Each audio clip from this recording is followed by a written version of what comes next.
We have fucking 20 games this week, but we are getting the remainder of APAC in the final scramble to the kickoff clash for all of these teams. Who will come out on top and make it to the clash? Who will fumble and fail to make it? Let's see. Our first match is a really interesting one to me, Philadelphia versus the Seoul Dynasty. I think this will be really close. Seoul is a really frustrating team to predict. They could throw with some weird Sombra Zarya comp that has never worked, or they can absolutely demolish seemingly good Chengdu. Who wins? I think if Seoul does everything right, they can beat Philadelphia.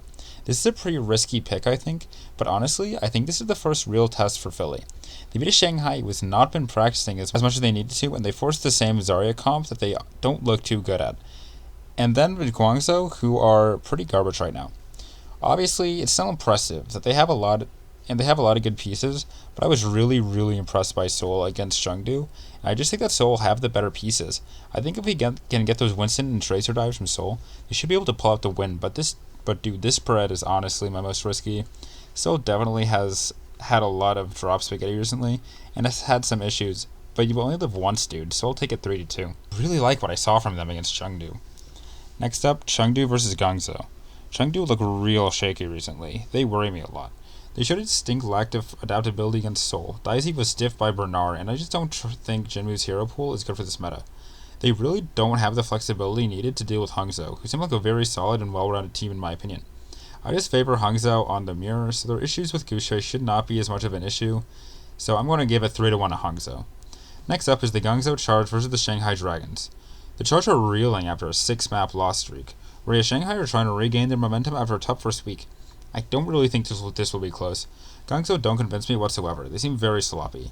Neither Ryo or Kwang are strong in the Soul Tank environment, I think, and they still seem slow and unsure of themselves. Their past 2 games have pretty much just been far away and Shoizawa trying their hardest to carry while the rest flounders. I have to Shanghai in a sweep. Charge sucks so much. Next up is the Chengdu Hunters taking on the Philadelphia Fusion. Again, I want to like Chengdu, but I'm not super convinced by them. I think they are a solid team that has a lot of punch-up potential, but I think Philly are just better at every comp. The only way I can see them winning is if both teams force the Winston comp, but even then, I think I favor Philly. I give it to Philly in another 3-1. I'm giving a lot of maps away. Shit. Next up, Guangzhou versus Seoul. Seoul 3-0. Shanghai versus Valiant. Dude, I am honestly nervous for this match. I think Valiant are looking real scary. They were so close to beating Hangzhou and Seoul, but they just couldn't close it out. I think they have a real chance. They're showing some of that no-hell magic. Their Zarya comp is really well polished, and they can give any team in the league a run for their money, I think. But I just think Shanghai will have leveled up this week to the point of at least being top tier. They beat Hangzhou, who are arguably a top 3 team in the region right now, and I still think Shanghai looks shaky, but they should be able to pull it off 3-1 here. I want to say 3-2, but LA fans have had enough suffering. Next up is our first NA match of the day, the London Spitfire versus the Los Angeles Gladiators. Los Angeles Gladiators would have to be next levels of boom to lose this. London struggled a lot against Houston, whereas Los Angeles Gladiators just played the top 2 teams in the region incredibly close. I think Gladiators take this in an easy 3-0. Next up is the Toronto Defiant versus the New York Excelsior. This match actually has potential to be close. While Toronto really should be better, and we've seen them be able to be a top team, they have been having internal issues, and I did not like what I saw from Aldo and Hotba. So if the issues prevent Muse and Finale from playing again, New York could actually take this. I'm going to go with Toronto in 5 maps. They just seem more competently coached than New York. But I know this could seem harsh, but New York would probably drop the spaghetti if they were in that position.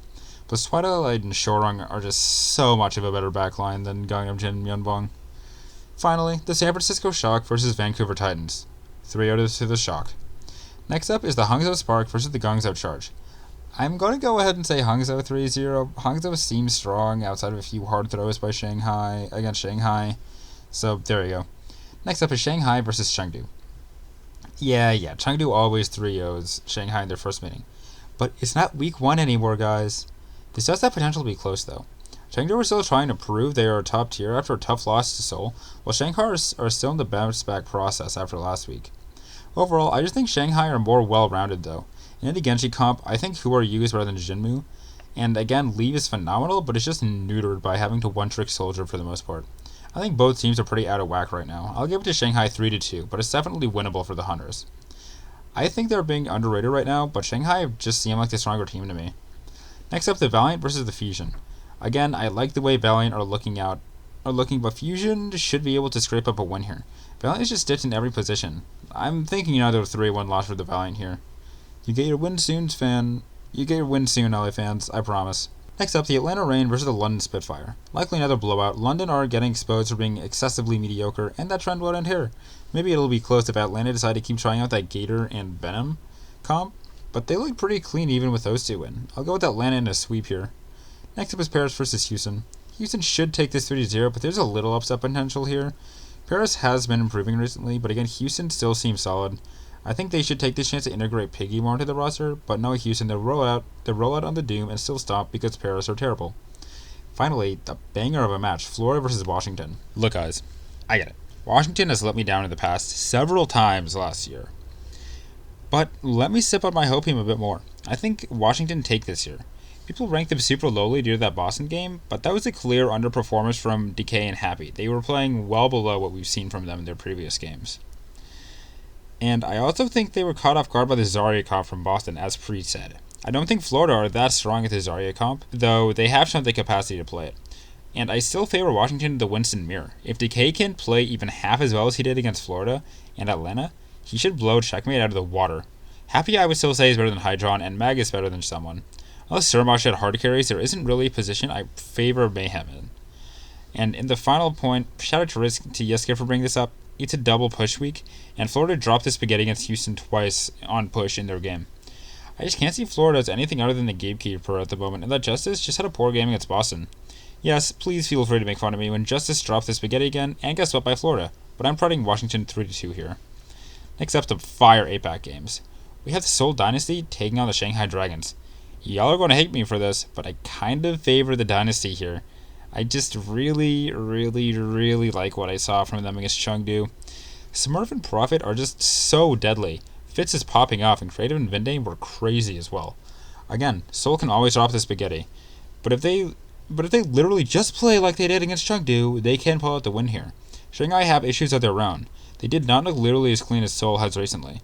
Honestly, even on the Zarya comp, I favor Seoul. Shanghai will likely bust out with Hua Yundo full throttle, but even with Prophet on the Echo or Tracer and Smurf on the Winston, I doubt they'll let him do much. I want to give it to Seoul 3-2.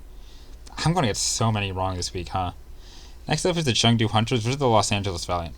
Another banger. Chengdu have some exploitable issues, while the Valiant have some momentum behind them. Who wins? I really want to give it to the Valiant here, dude. The Hunters look really scrappy and unclean in general, but I do actually favor Valiant on the Zarya mirror. I've been very unimpressed by Daisy, but again, I don't think they look especially deadly, even on the Winston since Leave can't play the Tracer. You know what? I'm just going to do it.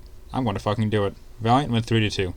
Leave deadlifts, but Chengdu's inability to mirror the Zarya comp and fundamental issues with their coordination and flexibility make them lose control and Valiant clutch up finally.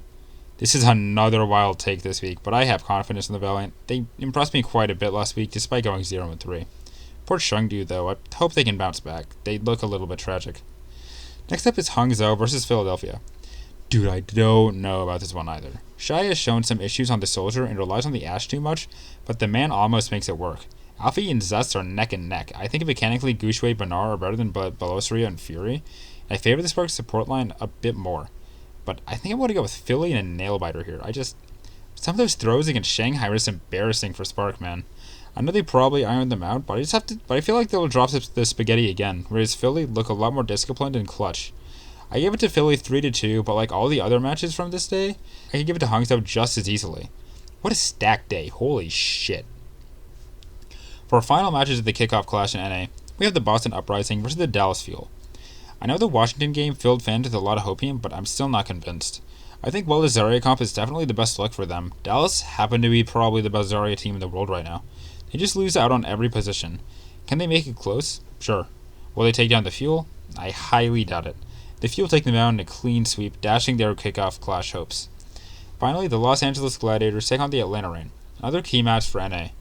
Atlanta are still trying to level up their Winston comp after swearing off the Doom comp, whereas the Glads are still reeling after their 2 reverse sweeps. Can the Reign take this? I don't think so. They don't entirely convince me yet. Gator still seems uncomfortable on the Winston, and I'd like to see him synergize with Sigma a bit more, and whose Tracer seems very strong. I just feel like the Kevster Rhino duo is better than Sigma Gator, and despite the losses, the Gladiators have cemented themselves as part of the undisputed top 3 in NA, whereas Atlanta got swept the last time they faced a genuinely good team. I have to give it to the Gladiators 3-1. And that concludes my Kickoff Clash predictions. If all these predictions come true, the NA Kickoff Clash will contain Shock, Fuel, Gladiators, Reign, Outlaws, Justice, Defiant, and the Mayhem. And the APAC Kickoff Clash will contain the Philadelphia Fusion, Dragon, Spark, and the Dynasty. Thanks for watching. Remember to hit like and subscribe for more. I upload nearly daily Overwatch League content, and I'm trying to hit 1,000 subs by the end of Season 5, so any subscription helps greatly. Thanks.